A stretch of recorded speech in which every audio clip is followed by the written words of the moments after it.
완벽함은 예술의 무덤이다. 13세 스페인 말라가 한 소년이 미술학교 입학 시험을 봤다. 완벽한 그림이었다. 교수들은 감탄했다. 천재다. 수석 입학. 그로부터 13년 후 1907년 같은 소년, 이제 26세 청년, 아비뇽의 처녀들을 그렸다. 인체가 부서졌다. 얼굴이 각졌다. 지점이 뒤섞였다. 사람들은 물었다. 왜 완벽한 그림을 부셨는가? 파블로 피카소는 답했다. 완벽함은 예술의 무덤이다. 나는 숨 쉬고 싶었다. 그는 세상이 정해놓은 정답을 거부했다. 그리고 자신만의 진실을 그렸다.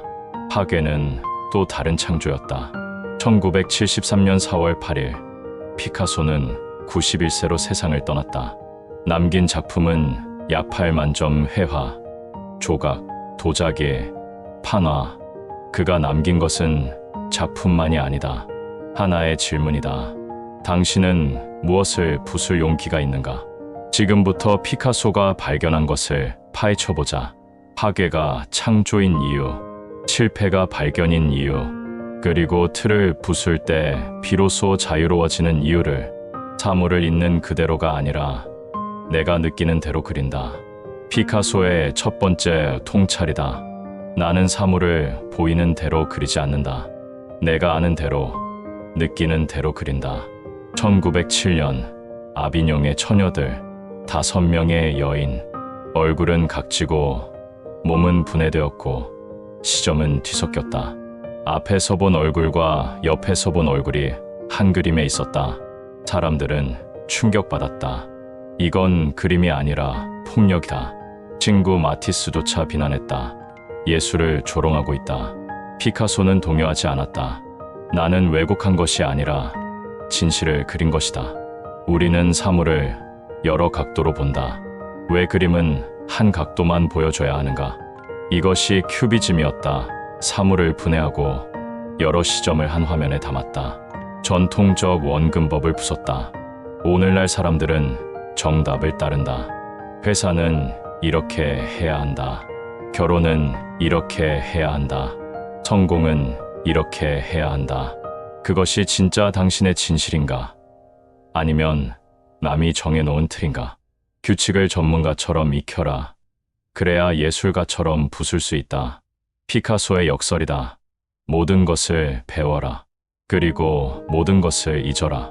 피카소는 13세에 이미 완벽한 사실주의 그림을 그렸다. 아버지는 미술교사였고 피카소에게 기초를 철저히 가르쳤다. 비례, 명암, 원근법. 청소년기 작품들은 전통적이었다. 완벽했다. 그런데 왜 부쉈을까? 완벽하게 그릴 수 있었기에 부술 수 있었다. 규칙을 모르고 부수는 것은 무지다.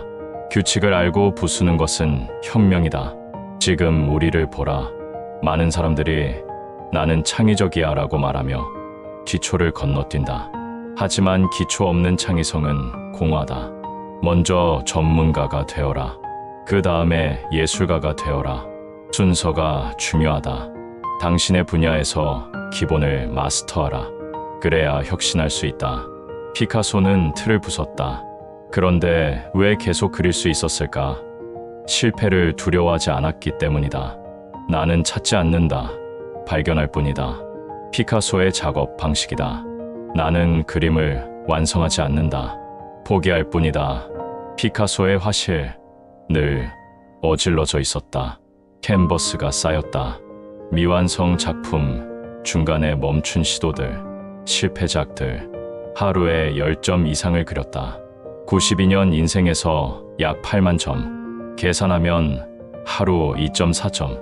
실제로는 어떤 날은 20점, 어떤 날은 하나도 안 그렸다.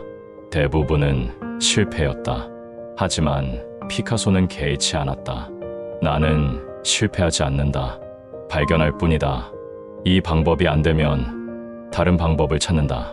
청색 시대, 장밋빛 시대, 큐비즘, 초현실주의, 신고전주의. 피카소는 평생 스타일을 바꿨다. 한 가지에 안주하지 않았다. 나는 계속 찾는다.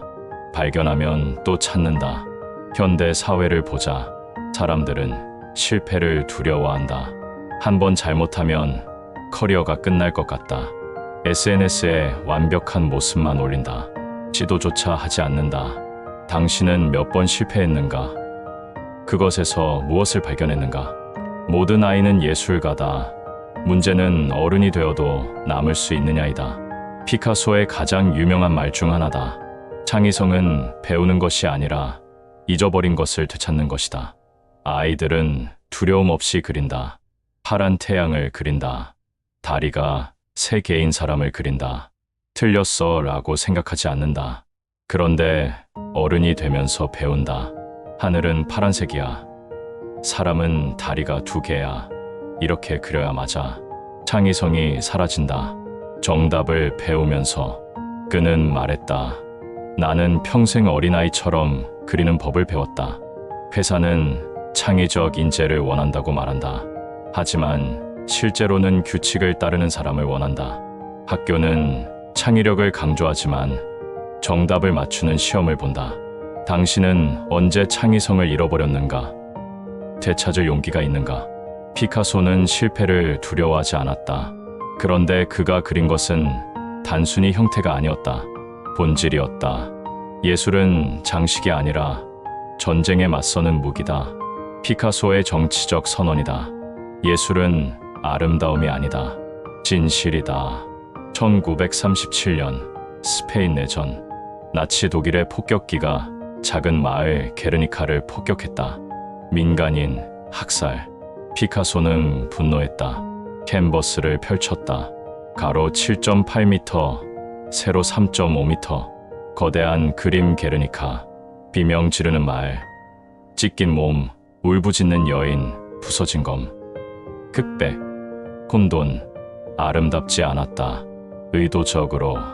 전쟁은 아름답지 않다. 왜 그림이 아름다워야 하는가? 형태는 부서졌다.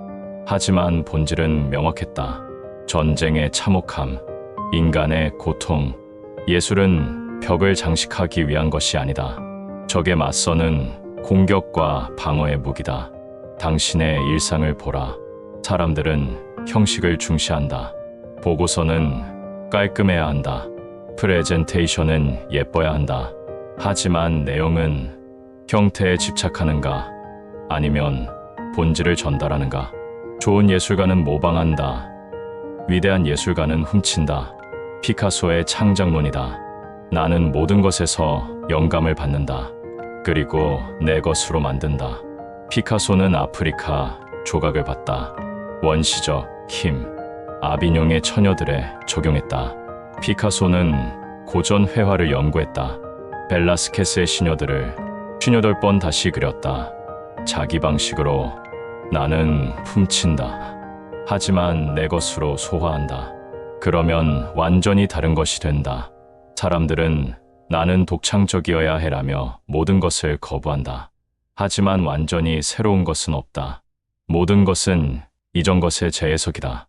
훔쳐라, 배워라, 그리고 당신만의 것으로 만들어라. 남프랑스의 마지막 날. 1973년 4월 8일. 남프랑스 무쟁. 91세의 피카소. 그날 아침까지도 그림을 그렸다. 저녁 심장마비로 쓰러졌다. 파괴는 또 다른 창조다. 그의 마지막 작품들은 거칠었다. 완벽하지 않았다. 하지만 생명력으로 넘쳤다. 현대를 사는 우리에게 피카소는 무엇을 말하는가? 첫째, 틀을 부수라. 세상이 정해놓은 정답을 의심하라. 규칙을 배우되 맹목적으로 따르지 마라. 당신만의 시각으로 세상을 보라. 파괴는 창조의 시작이다. 둘째, 실패를 두려워 마라. 피카소는 8만 점을 그렸다. 대부분은 실패작이었다. 하지만 멈추지 않았다. 실패는 낭비가 아니라 발견이다. 시도하지 않는 것이 진짜 실패다. 셋째, 본질을 추구하라. 형식에 집착하지 마라. 완벽한 보고서보다 진실한 메시지가 낫다. 예쁜 프레젠테이션보다 명확한 통찰이 낫다.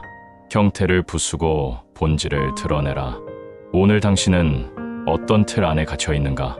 이렇게 해야 한다는 규칙, 저렇게 하면 안 된다는 두려움, 다들 이렇게 한다는 관습, 그것이 당신을 자유롭게 하는가? 아니면 가두는가? 13세 피카소는 완벽하게 그렸다. 26세 피카소는 완벽함을 부쉈다. 91세 피카소는 끝까지 파괴하고 창조했다. 틀을 부수는 순간, 당신은 진짜로 살아있다. 파괴는 또 다른 창조다. 피카소의 마지막 질문은 이것이다. 당신은 오늘 무엇을 부술 것인가? 아니, 부술 용기가 있는가? 당신의 대답은 무엇인가?